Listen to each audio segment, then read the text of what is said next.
Alright, what is going on, ladies and gentlemen? My name is Tristan Chambers. Most of you know me as Taze. Welcome back to another episode of the Ambition Podcast. I believe this is episode 3 at the current moment. And I'm very excited to do this podcast. Very excited for the guest that we have on today. I've known this person for God knows how many years. 5 or 6 years at this point, I believe. So it's kind of really nice. Let me see if I can try and get you kind of in this, because I have it set up with the design on this, so I'd have to figure how to kind of do this. Let's see here. I think this should work. Let's see. I'm hoping this should work. If it doesn't work, whatever, I'll fix it hopefully later, because Skype and Windows and all that are magical, wonderful things, I guess. Yeah. Let's see. Actually. Yeah. Oh, display capture. That's what I need to be doing here. God. Okay. Let's see. I think quickly fine. There we go. Okay. But yeah, we have the man Zack from Sector Six. Say what's up, man. How's it going? Thanks for having me on. Hey, no How's problem. You know, thanks for having we've me known each other for a long time in the scene. Again, I want to say like 5 or 6 years, because I got into the scene when you guys, Gamers Apparel and Arma were the big three, like, and the untouchable three at that time. So it's kind of interesting. So kind of tell everybody a little bit, obviously, about yourself, what you're kind of doing now, your background in gaming and things like that. Sure, yeah. I hear myself talking.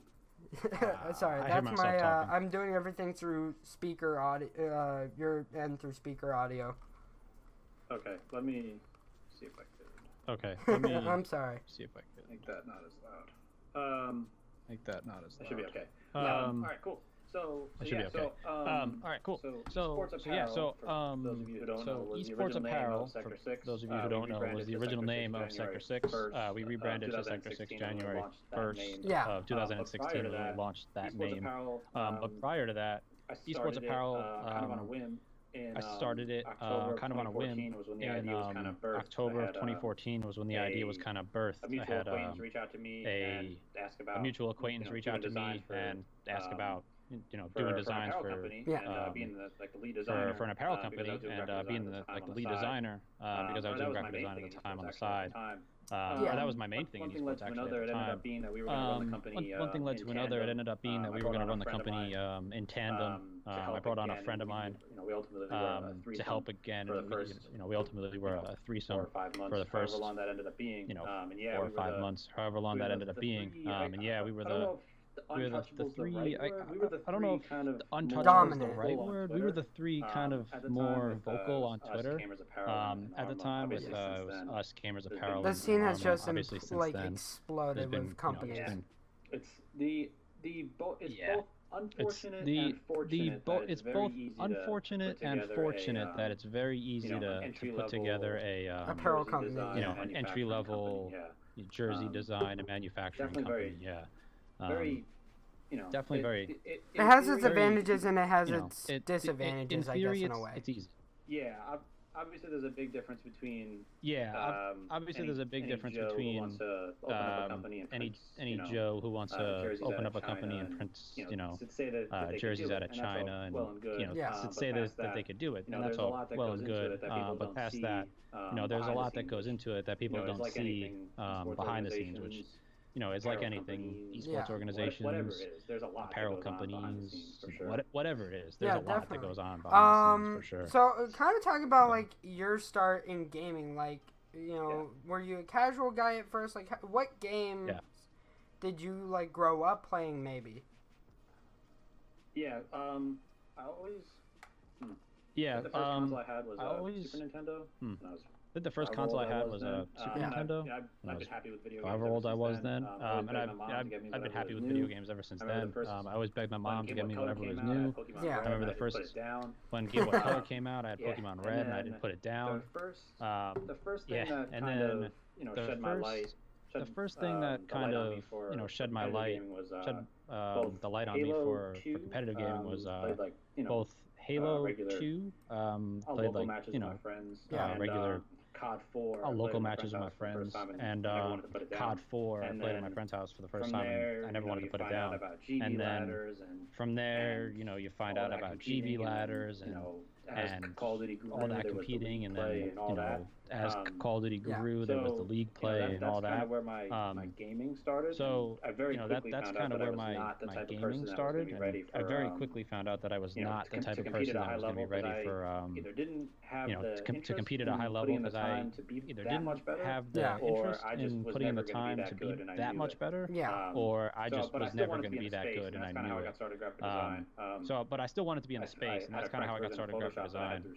I had a cracked version of Photoshop that I had through school, or that I downloaded because of school, and kind of taught myself the ropes of how to use the brush and the pen tool. Not really the pen tool, but whatever tools you learn in Photoshop in the beginning, the very easy basic stuff. I learned how to put my name on a board and export it out and put it in a header, and people was like, in my beginning, people were like, oh, I'll give you $5 to make this. One thing led to another. Then as I got into before, I was doing jersey designs, and I just learned that. And was kind of birthed. I mean, it's kind of crazy to see where, especially like where you guys have taken off with Sector 6, because again, like, you guys have been around for a very long time, and then, you steadily grew, and then obviously, you guys have worked with some of the biggest names in esports. You've worked with Space Station, Obey, Optic, obviously, a lot of big things, and I think as well I've worked with you guys a couple years ago, 3 years ago, when we were just getting into doing merchandise, and like I think now we're doing a lot better. There's some things that like we're working on behind the scenes, like casual merch, like dog tags, wall banners, phone cases. Like there's a ton of cool stuff that I personally do. Like even in my other office, I have a sticker machine. So like whenever someone wants a sticker, I'm like, don't go to this apparel company. I'm like, I'll literally make it for you for free and ship it. Which I think is kind of nice. Kind of talk about like obviously the journey you guys have had, because obviously there's always rough beginnings to where you guys are now, because like the way I look at it, where you guys are now with Sector 6 is you guys are kind of like in the promised land after the last couple of years,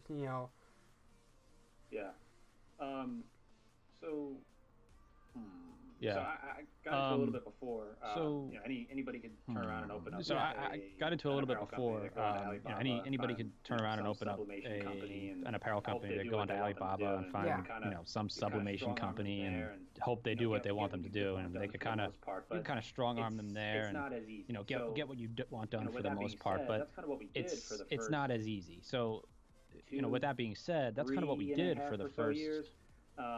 We printed through China. We had a really 3.5 or so years. We printed through China. We had a really good relationship with our manufacturer at the time. That was great. I think, one of the reasons that we did as well as we did even that was great. I think one of the reasons that we did as well as we did even then was is mostly because of the the attention to detail that we have, and the humility that we offer with our partners and our clients, and a big advocate for communication. I've always been a big advocate for communication, and even if it sucks, even if you have to tell somebody that something got messed up, taking the blame for it and just kind of getting through it and moving on with them. And I think that's kind of played a huge factor for us. But past that, when we started here in North America, which allows for our started working with a new manufacturer here in North America, which allows for our turnaround time to be much faster. Which is right now we stand not bad at all compared from order to the delivery is rest about of the 10 to 14 days. Relatively which is, could take 2 to 3 weeks. The longest I've ever seen, including shipping, is 5 weeks.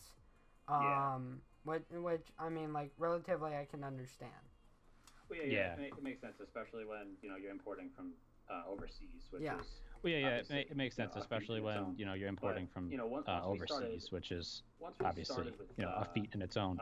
But once we started with as an average, something just having that capability of 10 to 14 days as an average, something just kind of clicked with that. Obviously, we were at the time working with the biggest brands that we've worked with in early 2018. You mentioned Optic and Obey and some others. So that definitely didn't hurt our growth, but a lot of our growth is mostly been because for the 4 or 5 years that we've been around, it's been understanding our business to the point where we could do with our eyes setting that closed, foundation and putting together systems and understanding our business to the point where we could do it with our eyes closed. And everything becomes so much when you get that comfortable with what you're doing, easier, you become everything becomes so much easier, and you can take on more, and then obviously you get better and better and better. And with Josh, Mitch, and I have been the core three over here for a long time. Like, read an email or something that comes in. There's times where we'll both Josh and I will both read a DM, we'll both read an email or something that comes in, and before he turns to me, or before I turn to him and bring something up, it's like the other one of us already knows what we're going to talk about. So having that type of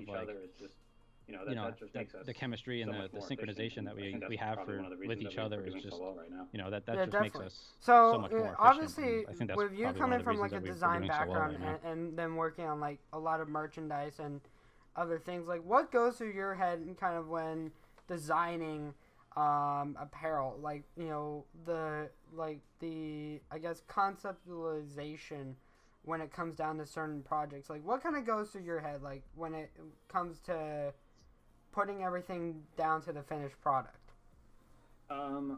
So while I do have the initial background of graphic design, I really don't do very much graphic design anymore. While I do have the initial background of graphic design, I really don't do very much graphic design anymore. I kind of do my own stuff on the side, unrelated to Sector Six. I take a client, design order every here and there if I feel comfortable doing it with that logo. But when I do, a lot of that, start to finish is a lot more aside from doing everything I can to make the client and the partner satisfied with what they're getting, it's just mostly, understanding how it'll print when it comes to print, and knowing what the limitations are at that print, at that final print stage. So things like, for those who are familiar with graphic design, you wouldn't put a lens flare on a jersey because it's not going to print right. And subtle things like a gradient might not show the exact same way it will in a PSD versus how it will show when it prints and it's on a physical piece of polyester.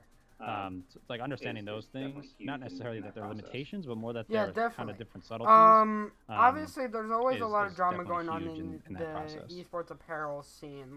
What are your perceptions about it? Because I know a lot of people always have companies that are not always going the right way about business and culture. Not going to name drop them. I'm sure you could think of the major ones that I'm thinking of off the top of my head. Yeah. But what do you kind of think? Coming again from an apparel standpoint, when those situations happen, is it relatively harder for you guys to step up and kind of say we need to do more to make sure that these things can't happen, and kind of be I wouldn't say a watchdog, but kind of as a barrier for these type of things to happen? Yeah, so the unfortunate thing about things like that and in those situations is that there's the unfortunate thing about things like that and in those situations is that there's, like I mentioned before, anybody can get into this. You really only need to get whatever you're gonna get. You probably don't even need to, but legally you only need to get, open up a company, get an LLC, whatever you're going to get, and get started, find a manufacturer and do all that. But realistically, you can put your logo on Twitter and, just do some stupid stuff and pretend to be a company. And unfortunately, if you lowball the hell out of whatever competition you have in the space, you're going to get a client or two. It becomes a little bit more... So then, obviously, as that grows and people realize they bite off more than they can chew, it becomes a little bit more, obviously it's more of a daunting task, and they expect it to just be in their free time, and it becomes a company, and they don't want it to be a company, and they don't think they could do it full time, or whatever the case is. But as far as being a watchdog, quote unquote, $2,000, $3,000, $4,000. We see things like that happen all the time, and it pains me to see that people get screwed over out of $2,000, $3,000, $4,000 here and there. Like these are the signs to look out for, but the only thing that we can do is continue to educate. That pull the plug. And that as we see things like that happen, I try like as best I can to get involved and try and remedy the situation. Although it's as we see things like that happen, I try as best I can to get involved and try and remedy the situation. Although it's definitely never our problem because we're never the ones obviously doing that. The professional capacity, and I see there are a few of the competing brands in the space that are of the professional capacity that do the same thing. We all here and there when we can get involved, and it's like we'll do what we can to help you out. We don't want this to happen to you guys again. But at the same time, I can't comp you we can't replace jerseys that somebody else messed up on type thing. But obviously we do everything we can to kind of definitely either bring them under our wing and one of the biggest things, because like I've figured out been part of apparel brands that have done that thing. I've seen them. I've definitely done my fair share of I would say that watchdog role, because there's one of them in the scene, and you know which one I'm talking about. I don't even have to mention it. But like when I was first dealing with their issues, I had a tip off from a friend who told me check the business searches, and I found out from day one they were under non-commercial business license and non-profit taxes right in the middle of still like that in the middle of tax season. I was like, I'm like, okay. That's not good. But I've steadily like pulled back from that, because I understand there's only so much I can do as an owner. Like if it influences my guys, then I kind of have to step in there. But when it doesn't, like it's normally myself personally just being like, yo, told you all this was gonna happen. So kind of going from there, like, what do you think about how the esports landscape is going? Because obviously, minus like a lot of the controversies that we're seeing with like FaZe, Optic, in the CS:GO scene, I know there's some other stuff that's been going on there. I haven't read too much about it. And then of course the impending doom of the CDL franchise or whatever it is. Like, what are your thoughts about the scene? Because I know like it seems like we're going 4 steps forward, but like 5 steps backwards at the same time. Yeah, I see where there's going to be a lot of mixed feelings with this. Obviously, the franchising coming in is going to be I see where there's going to be a lot of mixed feelings with this. Like obviously, the franchising coming in is going to be a huge. It's going to be like a huge blow to people who aren't as kind of in currently where they're at, because right now I could turn around, I could start an organization tomorrow, and I could come up with $1,000 and I could send a team to an event at no cost other than that, and that could be the next team that wins COD champs, and nobody knows. I mean, obviously it's much less likely now than it was 4 or 5 years ago, but it's very, very possible. Those teams are going to kind of now, be turned off by franchising in a sense takes that away, so I kind of can understand where those those teams are going to kind of be turned off by franchising, but at the same time, franchising I think if done correctly can help structure that particular game and help that game grow. I know. So we went to a few events. I know. So I met in our time with Infinite. We worked very closely with the Houston Outlaws, obviously. Call of Duty, whatever it so we went to a few events, and I had been to a few gaming events prior. Been to a few Call of Duty, whatever it ended up being. But going to like watch parties and physical events that Overwatch fans and specifically Houston Outlaws fans went to, they're diehard. Like I don't know if franchising. I don't know. I would like to attribute that to the fact that there's ties to Houston as a city, and that's what franchising has helped done. But obviously there's the Optic fans out there who are just as diehard. But Optic, there's one Optic. There's not like. The Overwatch League provided, 10 teams in the beginning, and all those fans were just as diehard, and that's the entire league. it's a massive failure.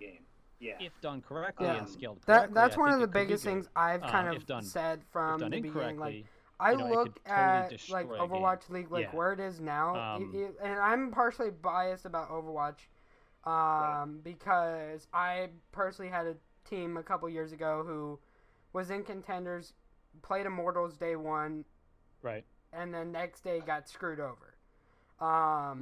So kicking my biases to the curb, there's a lot of brands in the Overwatch League and a lot of those parent companies that I feel aren't utilizing their brands to the right aspect. Like Houston Outlaws is definitely one of those that did it right, but like there's a lot of brands that I see, especially like now, like when they did the second wave of teams coming in, like really I think the only brands that really caught my eye were like Toronto Defiant and Atlanta, because of how they marketed themselves, how their presentation was when they started, what they've done since then, like, and I felt that was kind of nice, because like a lot of these other teams and brands in there, like you see, oh, this is happening, like within 2 or 3 weeks of Atlanta Reign being put in, they had a team house, and I was like, that's crazy, like that's awesome. But like there's a lot of brands I feel like that miss on marketing, and especially coming from a content perspective myself, I'm a very tedious, nitpicky person, because I'm like, if something's not done in a right way, then it's just going to either fail or something like that. I think there's a couple times where like I've screwed up on something and I let it go. Most notably, I did an interview with Hector actually at Anaheim last year, and literally was jet lagged. This could be like, got off the plane 6 a.m. in the morning, made it to Anaheim, checked into the hotel, dropped all my stuff, forgot my grip, came in, first person I saw is Hector, and I'm like, wonderful. And then did an interview, and there's a couple times through it. And it's on the internet now. It's on YouTube because I posted it. Where like I'll like pan out my hand or something, and he'll be like, like, you gotta keep it here, man. You gotta keep it focused. And I'm like, this is just like subconsciously, I'm just like, God, I'm screwed. But no. I mean, like, honestly, what do you think? Like, a lot of these brands are going like, and how they're handling marketing, social media, the fan engagement, because like a lot of the brands that come to mind when I think of that are, again, like Optic, 100 Thieves definitely has been doing very well with that. It depends on the game, and obviously the organizations that are within that, because if you compare it to like League of Legends, you have the diehard Dignitas, TSM, C9 fans. If you go into Rocket League, you have this and that. So what is like your perspective on that? On like activating the fan base and marketing as a whole? Yes. So I mean, there's a lot of ways you can kind of go with this. On like activating the fan base and marketing as a whole. You mentioned Optic, 100 Thieves, Dignitas, like all those are, well, so, with the exception of 100 Thieves. There's a lot of ways you can kind of go with this. Obviously, 100 Thieves is ever doing everything right, so that's not a knock. You mentioned them, Optic, 100 Thieves. There's still work to go for all that. Those are, well, with the exception of 100 Thieves, those are all staples. Obviously, 100 Thieves is doing everything right, so that's not a knock at them, but they're just still a new organization.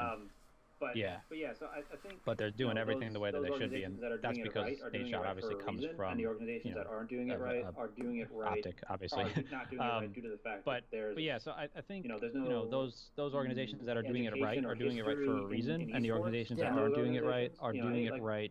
Are not doing it right due to the fact that there's there's no education or history in esports in those organizations. Like just like I was saying before, anybody could put together $1,000 and send someone to an event. Anybody can come up with 10, 20, $30 million. Not anybody, but a lot of people can, and just throw it at esports and hope it sticks. Unfortunately, it doesn't stick. There's a lot more to it. You need to understand how to work the system. You need to understand how to move around in esports. There's nights where you don't sleep. There's nights where you're working all night. Whatever. You mentioned it to me earlier. You know, that's the culture that is esports. Esports is all night, all morning, every day. You know, you don't try and cut corners. You know, you don't. There's nights where you don't sleep. There's nights where you're working all night. Whatever it ends up being, you know, that's the culture that is esports.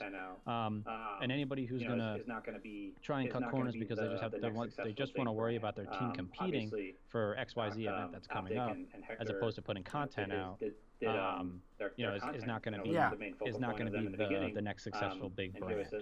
Obviously, Optic and Hector, you know, did their content, you know, was the main focal point of them in the beginning. And he always says content first, esports team second.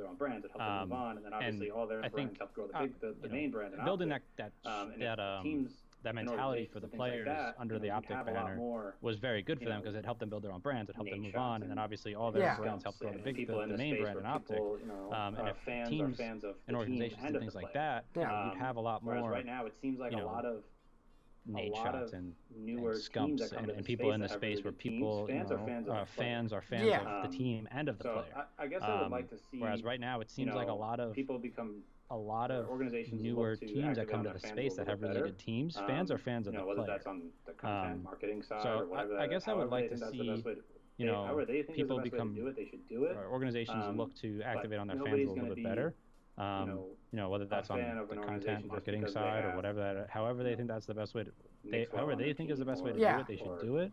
But nobody's going to be, these people are a fan of an organization just because they have brands and of teams. Mixwell on their team, or I definitely double lift, see a lot of that, again with the Optic talks. They're fans of, you know, like you see a lot of the community rallying, not around like the brand, but around like Hector, the members, which I'm definitely part of that group of people who's like that. Just because without Hector and without the guys who were part of the original 60/50 house, I don't think I'd be here, because I got into gaming during the Road to 100-0 when they were still in the original house. So for me, I think a lot of, especially there's a lot of tribute that some organizations pay in some way to Optic, 100 Thieves, not 100 Thieves, sorry, TSM, Liquid, C9, whatever it may be. In the way that they do it, I think that there's just some ways that polishing needs to be done in those areas. That's something I'm working on doing. A lot of the content at Awaken is kind of influenced on, especially with Ambition, what we're doing is it's a 2-part series, so it's behind the scenes with members of Awaken and seeing things, but then it's also doing a podcast that I think makes it special. The running line I go of it, it's kind of like if you took POV from Complexity and mixed it with the Self-Made podcast in a way, because I think both of those kind of have a good balance of how things kind of portray good content. So as far as it goes,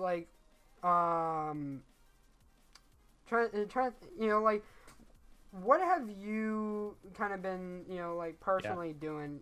Are you a big content guy when it comes to outside of gaming? Are there any series you're binging, or old tributes to the glory days of YouTube? Because I talked about it in my podcast with Parker. Even though I've been on YouTube since 2012 myself, I had watched it since literally the beginning, when it was Winecone, Joe Penna, the Lonely Girl days. I bring up Lonely Girl more than anything if you ever look at my timeline. But that's because I'm a very tribute-ish, innovative guy.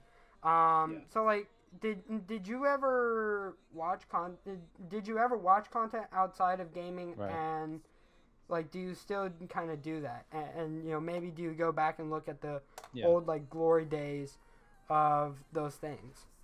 I getting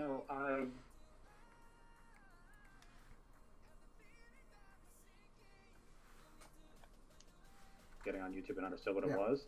when I first found out that you could make money on YouTube, so that's when I first really knew about YouTube. Okay. My friend would do like unboxing videos of like tech. Getting on YouTube and understood what it was. When I first found out that you could make money on YouTube, so that's when I first really knew about YouTube. My friend would do like unboxing videos of like tech stuff. He did like phones and cameras and PCs and whatever stuff he had around the house he would unbox. And he was like, "Oh, you can make money doing this." I was like, "Oh, that's cool. That's not really, I don't know if I want to make videos of me talking to a camera unboxing stuff." But as far as YouTube went, the only thing I really ever watched that caught my attention was like gaming gameplay and things like that. One of her videos. The first couple people I watched was like YouTube as a whole. T. Martin back in the day. You just keep going. Ironically enough, I found Optic because for me, it was always, because of Midnight. She was. It was gaming. I don't know how I stumbled across one of her videos. I just happened to because YouTube as a whole, and you just keep going. I spend very little time on YouTube, and if it is, but yeah, for me, it was always if I ever did, it was gaming. Here recently, I just don't have the time. I work so much between Sector 6 and everything else that I do. I spend very little time on YouTube, and if I do, it's like the only content. I mean, David Dobrik is one of the. I would say one of the best creators on the platform right now. I get in, I get my fix, I get out. Like I think when it comes to creators I watch on the platform, like in terms of old school stuff and everything, like for my morning fix, it's always like either an episode of Lonely Girl, because the time as of now, let's see, the original series they did had 500 episodes besides like the European spin-offs and all the other stuff they did. Sometimes they'll be like, I'll get an FPS Russia recommendation. I'm like, oh, let me go watch the old days of this because that was fun. Slowly rewatching a lot of Video Game High School just because I really loved a lot of like Rocket Jump stuff back in the day. And then like when it comes to today's content, definitely a lot of Hex. Like I watch a lot of his content, obviously. David Dobrik. There's not a lot of like big like YouTubers these days that I kind of watch because I feel like content is so hard to come by and everyone has like the same formula and format. Because like everyone has kind of at this point copied Casey Neistat in the way he did certain things, or even before then, like you could trace something format wise to something a decade ago on the platform. So I always try to find something unique in that to watch. But those are typically my go-to things. When it comes to like esports and even traditional sports, are there any brands or teams that you're like a personal fan of, and why? Like, what stands out about those certain groups more than anything? To be honest, I grew up I know this is esports focused, but I grew up a diehard Giants fan. I'm originally from Long Island, New York, so I've always been a Giants fan. Yeah. Well, I actually was a Jets fan because my dad was. To be honest, I grew up. The rivalry days must be focused, but I grew up a diehard Giants fan. There must be tension then. I'm originally from Long Island, New York, so I've always been a Giants fan. I actually was a Jets fan because my dad was a Jets fan, and then I became a Giants fan. Kid. It's probably the Giants. Yeah. Obviously, I like the Yankees too. Okay. They're New York 100%. As well. Yeah. 100%. But as far as esports goes, but yes, I mean, I don't know if there's any teams. The only team that I think has been a part of my life, since I'm, a kid, is probably the Giants. Obviously, I like the Yankees too because they're New York as well. But as far as esports goes, I don't know if there's any teams that are of that caliber. Like, not caliber is the wrong word. Like that have that same sentiment to me. I watch when I watch the league, I'm a TSM fan. I'm almost always rooting for TSM, but that's mostly because I came into league super late, but I really like watching Garrison play, and I like watching Acadian play. As far as Call of Duty goes, Optic is always up there. For Overwatch, I'm a little biased because we worked with the Outlaws for a little bit, so I like those guys. I like watching Jake play. He's nasty. I like watching Linkser play. the passion. Yeah. As far as Call of Duty goes, Optic is always up there in that list for me. I really like. I've always been a huge fan of Clayster. I'll be a fan of whatever team he's on, just because I really like the passion he brings to to Call of Duty, and the knowledge that he has and the leadership that he brings. United is a super cool brand too, so not a knock to them at all. Watch a full on series or something. That's probably that is probably the length I go, unfortunately, with esports here recently, because there's just so much, and I just have so little time. I'm lucky if I could sit down and stuff going on during the week. It's just so tough. Yeah, exactly. Fortunately, League of Legends on the weekends for me, so I'm not in the office, so I work a little bit less on the weekends. Because you do, so I could have that the up after hours for the day, podcast. and I could get through all of the LEC and all the LCS matches. But when there's stuff going on during the week, it's just so tough. For me to find that time. So for me, I've been really just into podcasts lately, as much as corny as that is. But outside of that, I do listen to a lot of Gary Vee. Yeah, I do. I do my own podcast. It's still very new. But and then on top of that, I don't really listen to my own podcast, to be honest. But outside of that, I do listen to a lot of Gary Vee. You can't go wrong with Joe Rogan. A lot of Hector's and Nate Chung's podcasts. It's definitely always fun. That's most of the and I was surprised to see you at Anaheim Joe Rogan this year. I saw a lot of people I didn't expect to be there. I saw Skylar there, and I was I've seen you before, but I was last time I saw you, you were working with G Fuel, and I'm that's kind of cool. I tried to make it out to E3, but one, event passes are just so much these days, and I was nope, I can't pull that. Had I arrived in LA the week prior to Anaheim, I'd be because I'm gonna be there the whole time. But I'm be there for a day and spend $200. No. But no, I think it's definitely awesome to see, especially how big the community was around Anaheim this year, considering it was the last Anaheim Open in history. Which is kind of a good thing and bad thing. Good thing for me because I went to 3 events in the last year, and each time it's gone up and up in pricing. I went to Vegas for $700 total, and then spent double that just on Anaheim, and I was nice. Literally sitting in TSA checkpoint, coming back to the Midwest, I tweeted out a not a spreadsheet, but just an itemized list in my head of what I knew, and then I followed it up with a GIF from the Avengers movie where he's I don't feel so good. But it's kind of fun. And I think a lot of what traditional sports is doing with esports, there's some good to it, there's some bad to it. I think I have kind of taken a cleaner route than most have. Yeah. Because I started up actually a holding company very similar to Infinite before Infinite was a thing. It was more of a consulting thing, and then when Refresh became a really big deal, and then S-Force and a lot of those other ones, I kind of had to take a look and was well, let's try this. So I think it's definitely an interesting time for esports.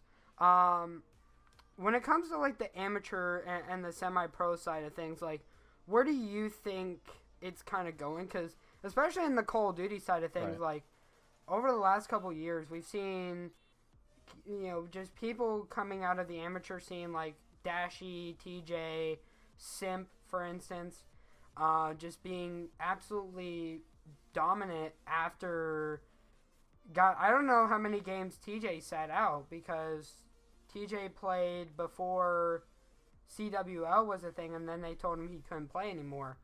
But do you think that there's still room for the amateur scene given franchising happening in all these different sports or titles to kind of to grow? I see a lot of teams just focusing on even building their own franchise leagues inside of esports where it's community based and it's not changing brand names but still representing cities. Like, what do you think about that? For the amateur side of things, I still think that there's going to be, it's issues. Room. Sorry, what? Like, it's still going to have its, like, issues by room. Yeah. There's definitely going to still be room for the amateurs. For the amateur side of things, I still through. think that there's going to be, room. Amateur space. Sorry, what? For Call of Duty specifically, because it's of the biggest amateur scenes. Yeah. There's definitely going to still be room for the amateurs. I think that amateur scene will continue to. You said a lot there. Let me go through pretty much everything. So definitely for the amateur space for Call of Duty specifically, because it's of the biggest amateur scenes in esports. Yeah. I think that amateur scene will continue to be around. Will it grow? I don't know. Will it kind of stay stagnant? Will it dwindle out? I don't really know. It'll definitely still be around because it has to. That's grassroots esports.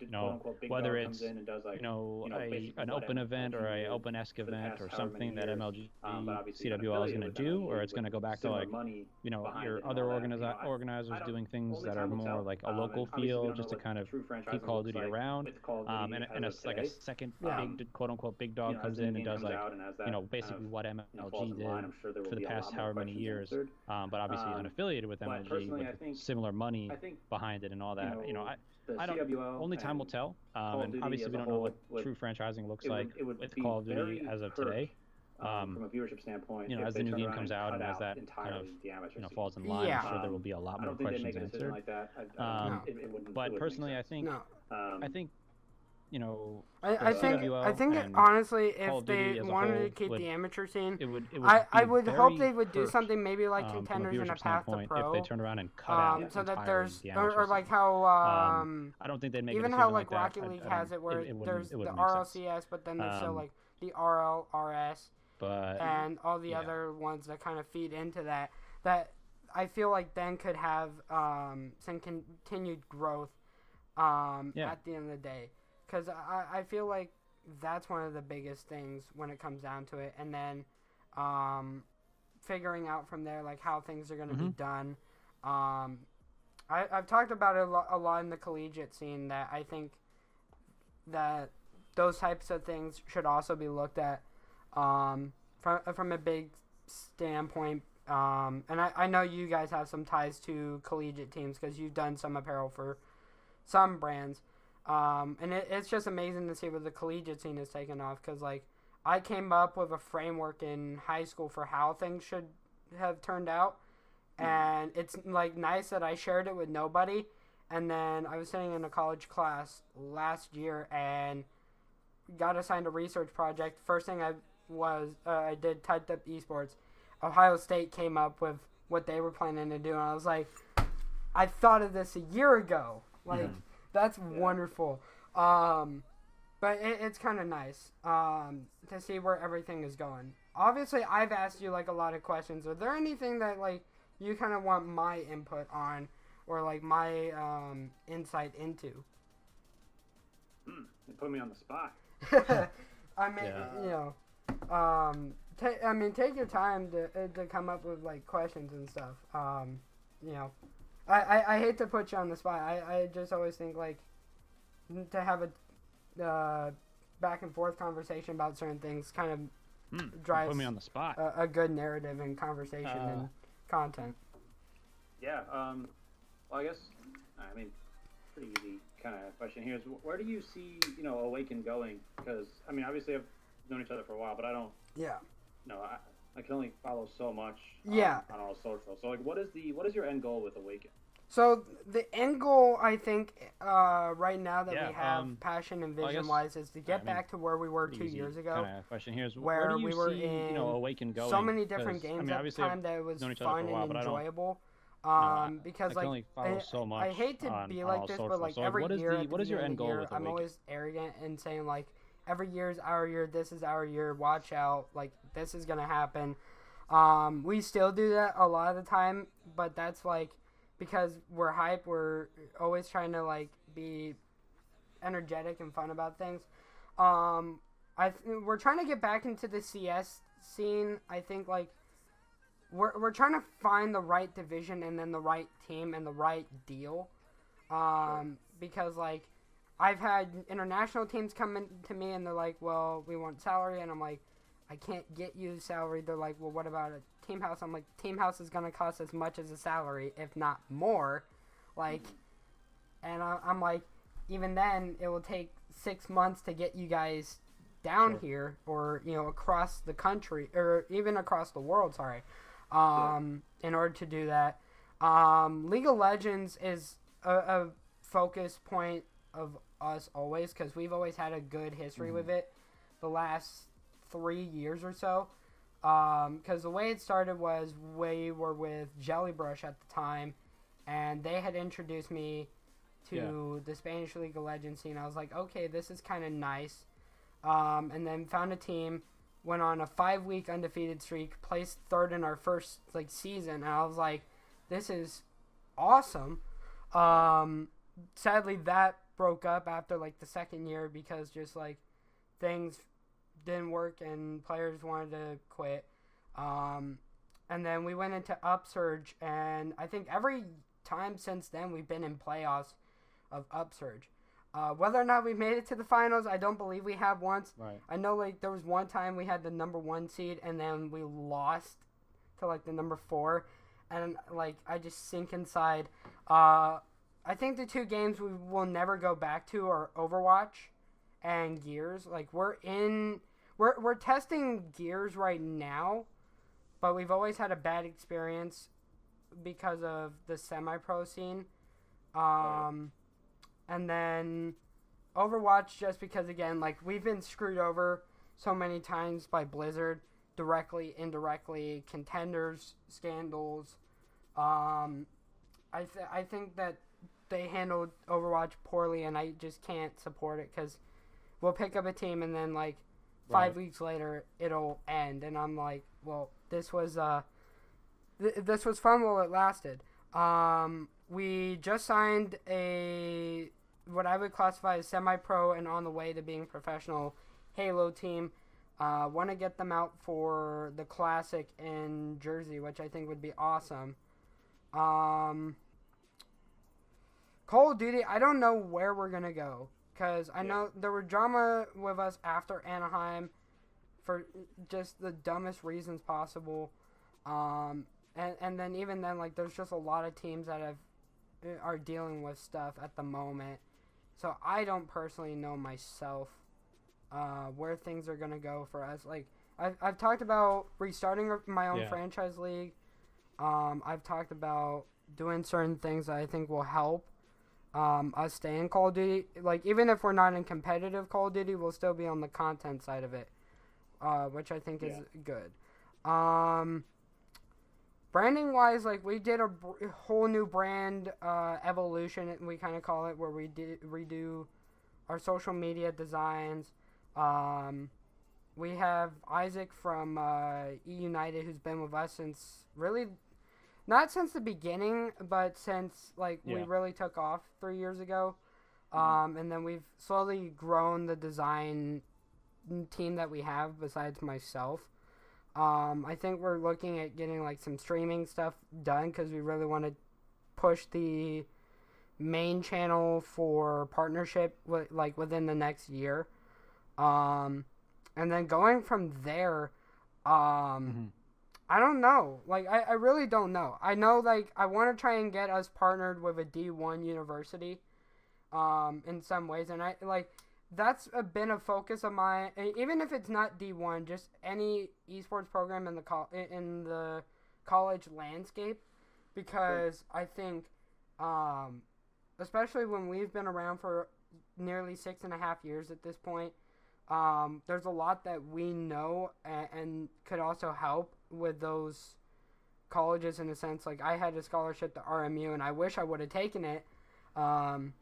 I think the biggest point in time when I wish I would have actually taken that and dealt with the financial decision later is because they announced that they got Red Bull as a sponsor, and I'm like, crying New Year's Eve because they had something happen where they went to Red Bull's headquarters. So there's definitely a lot of interesting things when it comes down to it.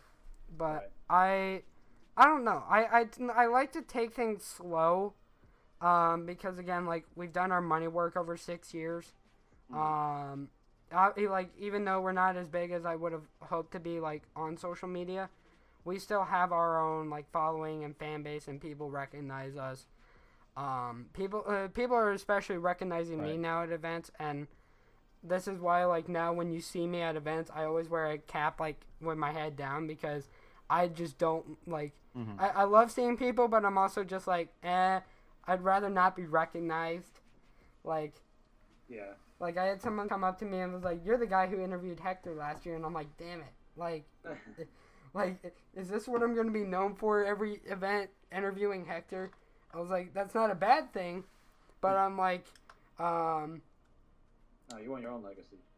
I think I've created my own legacy through the way I look at it is like, considering how I started in gaming, getting ridiculed, bullied because of certain things that I have, like autism and all that, and like now where the scene is, I think I built my own legacy because a lot of people obviously pushed me down and pushed me and others down because of age or other things.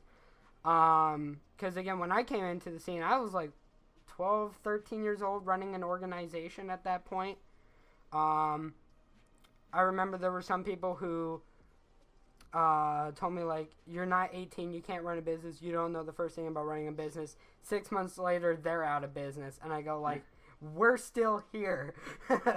Not to be cocky or arrogant or anything. No, I hear you. But, you know, I tend to think, like, I've done my money work. Whatever is done else, like, is icing on the cake. I'm not here for the money. Like, I told someone when it came to YouTube stuff, because after a lot of the controversies last year with, like, Logan Paul and what happened in Japan, I hear you. I lost my network, I lost my ads, I lost protection for copyright. I'm like, even then, I was making a couple dollars every 3 months. I was like, I'm not in this for the money. I even, like, now I even place less of an emphasis on the number of views as long as there's someone watching the video. Yeah. Right. Like, I'll see, like, if I haven't tweeted out a video and 4 people have watched it, I'm like, okay, let me go tweet this out real quick. It'll get 10 or 15, 20, 30 views. I'm like, okay, that's wonderful. Thank you, guys. But that's kind of how I look at where we are. I definitely want us to get recognized by the state of Nebraska as, like, the official esports team. Right. Or even, like, I joked, I think, on the Twitter earlier this year that we're the only esports and probably pro team in the state of Nebraska because it's a college-ridden state for the most part. Sure. I know some people took heat to that, though, like, because they're like, what events have you guys won, and, you know, blah, blah, blah, and I'm just like, we've been around for 6 years, 5 of those years have been here in this state, but it's kind of nice. I will say the other thing about, like, living in a state that's mostly university and, like, retirement people is, like, explaining my full-time job is running multiple different gaming companies and full-time video creation, and they look at me like, go vote, and I go, no.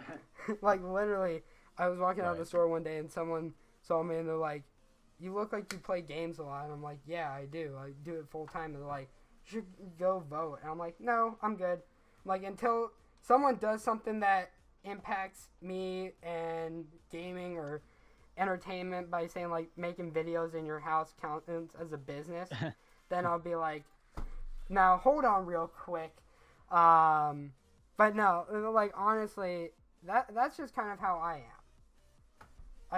I think there's a lot that is yet to be desired in certain games. Like, I would love to get back to Dota, because we were in Dota for a small time. Right.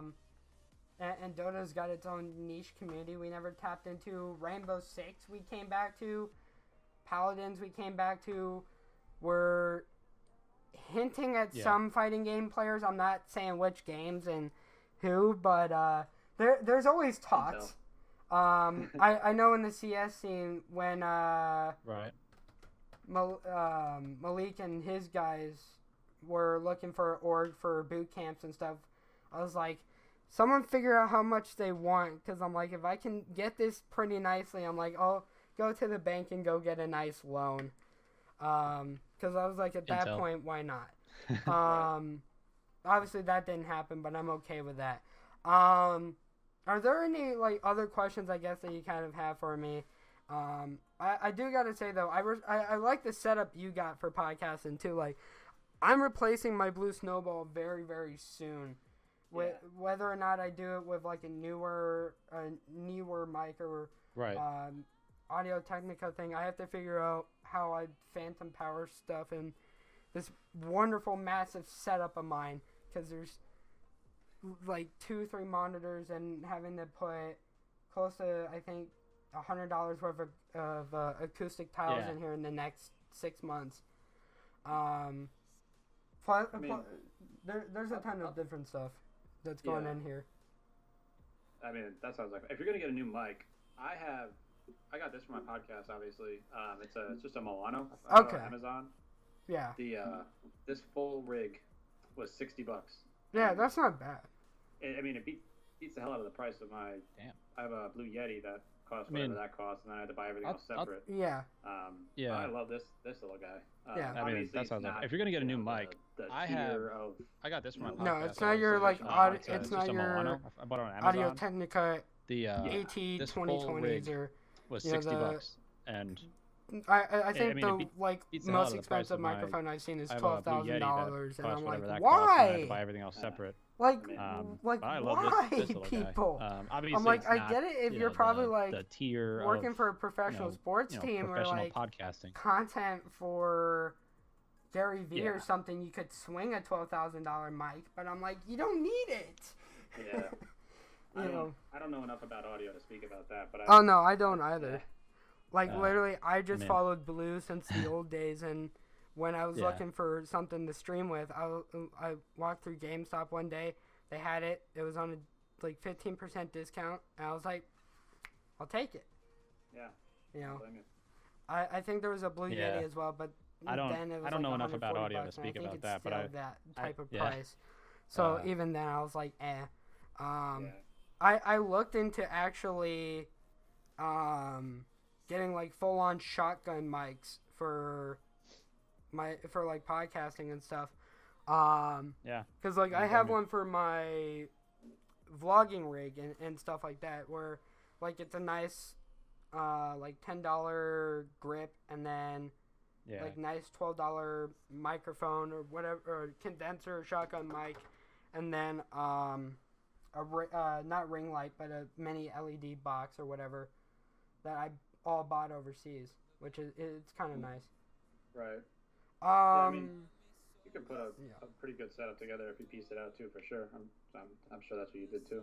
No, for me it was just like I tried to keep things cost affordable while also like paying attention to quality. Yeah.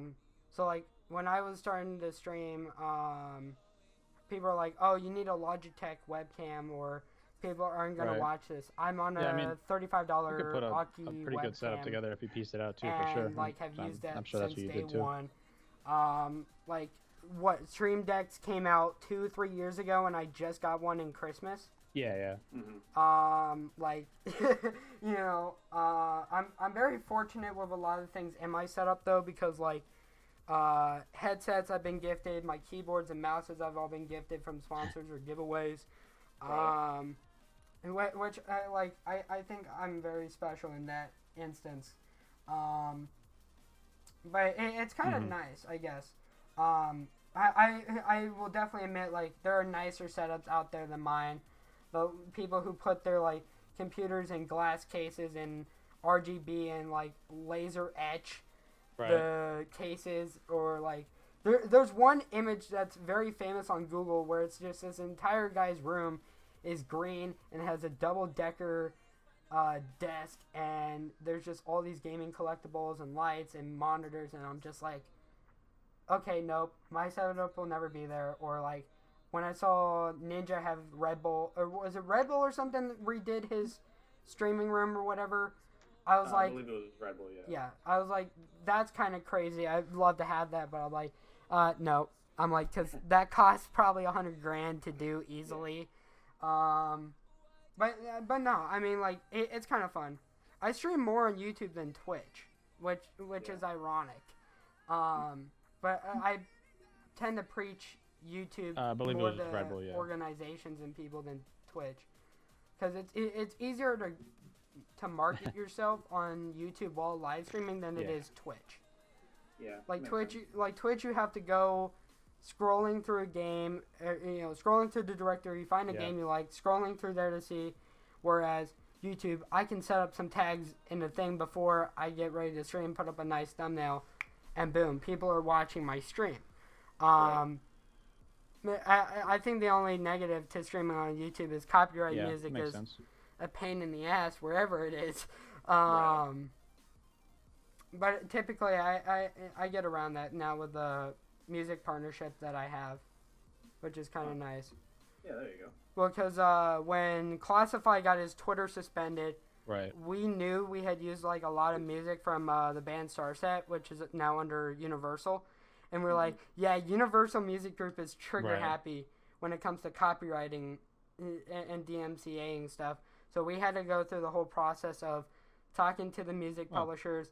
Yeah, there explaining you go. to them, like, we want to do series postings on Twitter, things like that, and they were like, here you go, like, don't worry, like, because especially I had known the producer of the songs in the band as well, and they're like, you're good, like, you won't have any issues, and I was like, okay, I'm like, I just don't want to wake up one morning and find out our Twitter got suspended or something like that, because I'm like, I've already had it happen to me once. Well, not a DMCA suspension, but a age lock on the Twiter the morning of the 6-year anniversary of Awaken. I remember. That's why we left Next Gen, was because of how they handled that, and I was just like, nope, not gonna deal with that. Are there any other questions, I guess, that you kind of have for me? Because again, like, obviously, I do so much in esports and gaming and content that there's obviously a limited amount of things we could ask each other. But, just like 2 or 3, like short to medium questions, I guess, that you kind of have for me before we wrap things off. Because obviously, I'm pretty sure you want to get home and relax and chill and, kind of decompress from the long days. And, I got to do the same because I got to record 7 or 8 videos and then edit 5 others. Oh wow. Yeah, I've held back. I've held back a lot of content over the years. Like, I've stockpiled content since probably February in my hard drive. Oh wow. Like, literally, I'll just record games, set 3 of them in a folder, title the folder, stash them away until I like either plan to make the content or then like a new update would happen. I'm like, well, gotta go make this video. Do you think that takes away from the nostalgia of that? Because like if you, for example, if you're playing Fortnite and you cache that, or you stash that that video and you go to post it 6 months later and it's like an old version of Fortnite, do you think that takes away from that content? I think in the case of like Fortnite, yeah. Call of Duty, I wouldn't, because takes away from the Call of Duty, which is my main thing. I haven't done Fortnite since. Like if you, for example, if you're playing September Fortnite and you cache year. that, or you the last time I did it was I was at a that charity video and you go to post it 6 months later and it's like an old version of Fortnite, do you think that takes away from that content? Typically for me, it's like the same game modes are gonna come around, or the same. I could do the same class setups over again for a video, and so therefore like it's easy to be like, okay, I could make 3-4 different videos on arms race within a week and stockpile them and release them over time. I think vlogs are the hardest because like I have like going back to last year, I never uploaded Anaheim on my personal channel. True. I did a college trip of RMU before I made a final college decision. Paris, I went there for Thanksgiving. I never uploaded Vegas to my personal channel. I did it to the Awaken channel, but never my own. And then Anaheim this year, I have to figure out like how I'm gonna do that. Oh, and pitching the Shark Tank too, that vlog as well. I have to figure out how I'm gonna do that. You pitched to Shark Tank? Or you're pitching soon? I pitched to the producers. Oh, okay. Like they came to my city, because I think the university dragged them out here. Obviously, I dropped out of college like 6 months ago to do gaming and everything full time. But someone was like, pitched to Shark Tank, don't pass up on this opportunity, because like even if you make it to a certain point and then they no longer want you, it's like you still took that opportunity. So I went in, I've like filmed the entire experience, like what the producers would say, leading up to certain things, showing the event, because it was a 2-day thing, and then like I actually filmed my pitch to the producer, like set my grip and everything towards me on the producer's desk. I said it's not going to be facing you at all, and just press play, and then did it like that. Which I think is kind of unique, and even like because again with Spark being like a service-based thing, and that's kind of what we pitch with Spark and Awaken and all that. It's kind of nice to show like kind of like hands-on what we do, since there's not a product, like a physical product behind the scenes. Sure. Which is kind of nice. I don't know where we're gonna land with the whole Shark Tank thing.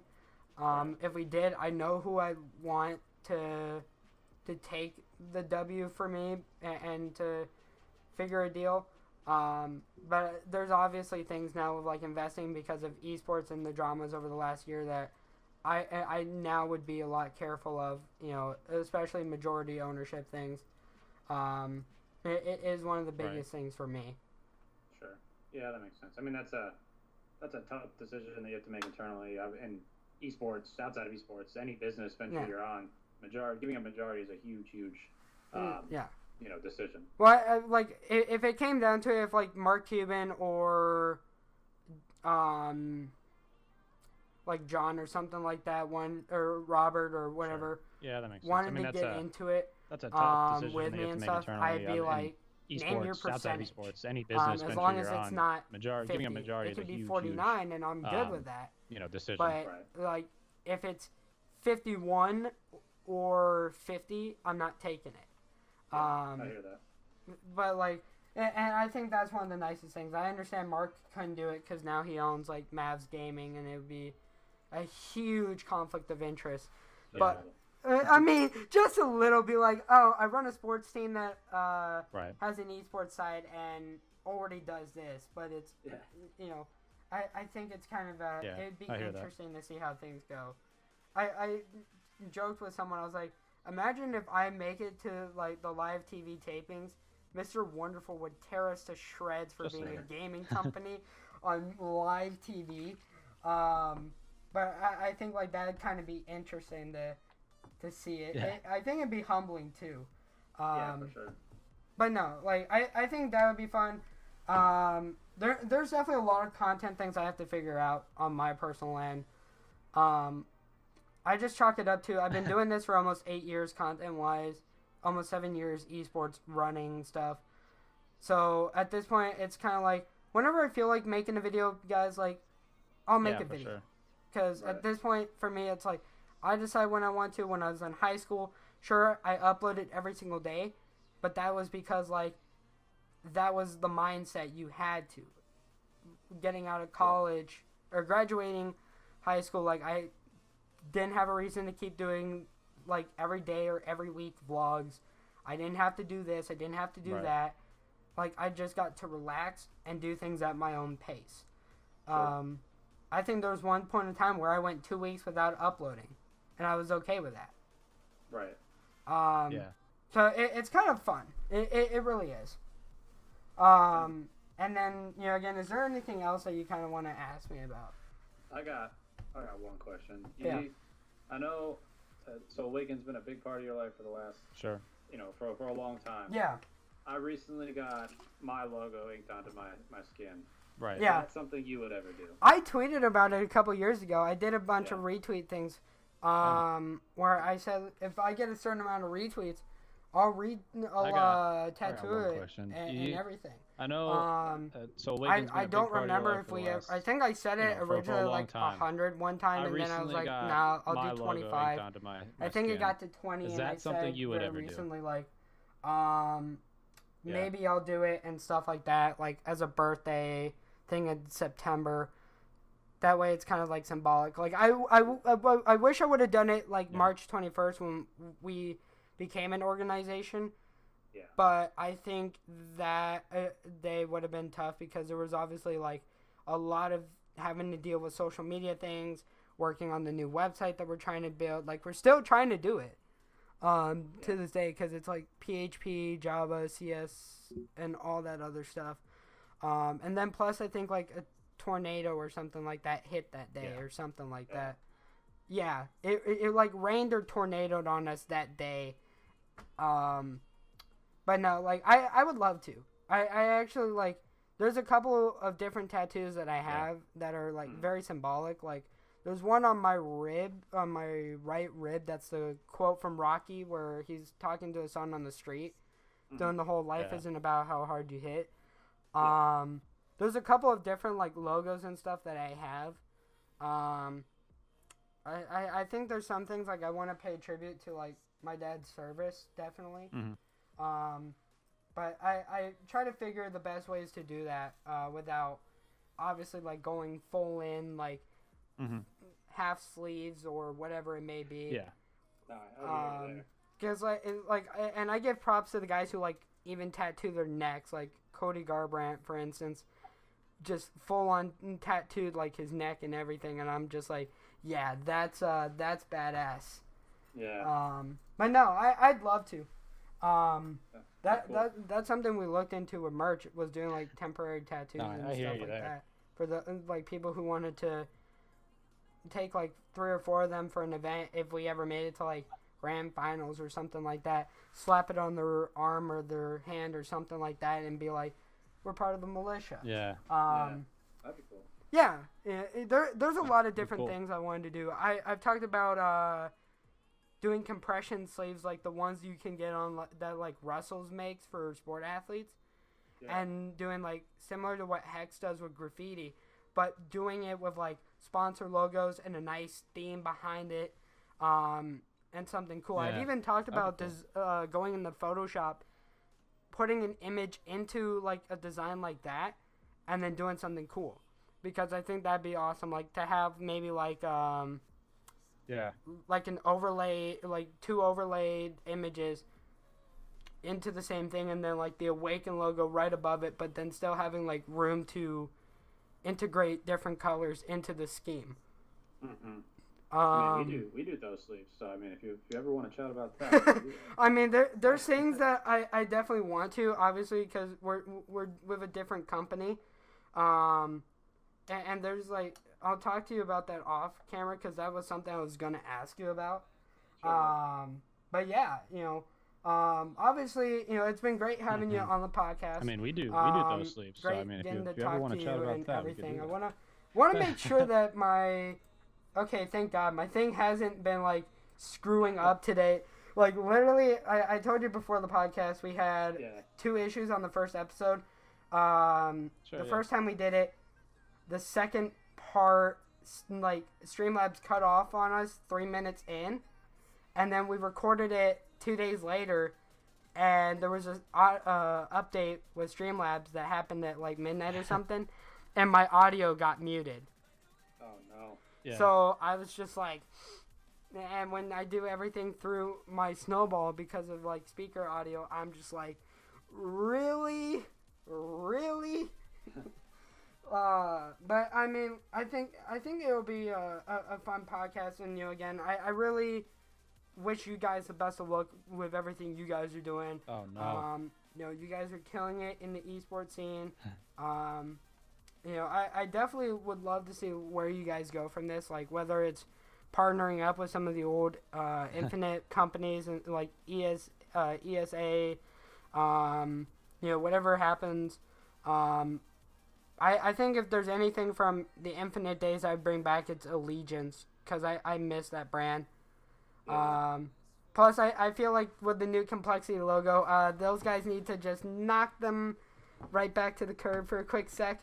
But yeah, again, it's been great having you, man.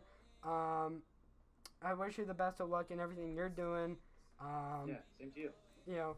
Hopefully the weather in Texas isn't as brutal as it is here in Nebraska, because we have one day where, God, what was it? It was 95 degrees and 50% humidity. Ooh. And I had to go work outside for on and off for like 6 hours. Yeah, same to you. Oh no. So I died out there. I bet. But yeah, is there anything that you want to say, like, to the people watching the podcast? Anything you want to plug before I end the recording? Not much of a plugger, but if you want to follow me on Twitter, my ad is just my name, which is Zack, ZACKSASS. Check out my podcast. But other than that, I don't got much. Thank you for having me on. You gave me a little bit of kudos there before. I wish you guys the best too. I think what you're doing is great over there, and I'm sure not much of a plugger, you guys will continue to grow. And if you want to follow me on Twitter, I'm looking forward to watching. Definitely. My name, which is Zack. And for those that are wondering about the lineup for the next couple episodes, we have Chris Cheney, the former president of Infinite Esports. You gave me a little bit of kudos there before. I wish you guys the best too. Mark Anthony on the podcast. What you're doing is great over there, and so that's going to be fun, because I've known him and Zytech for do great things. So many years. I'm looking forward to watching. But with that being said, guys, my name's Tristan. Most of you again know me as Hayes, and we'll catch you in the next one.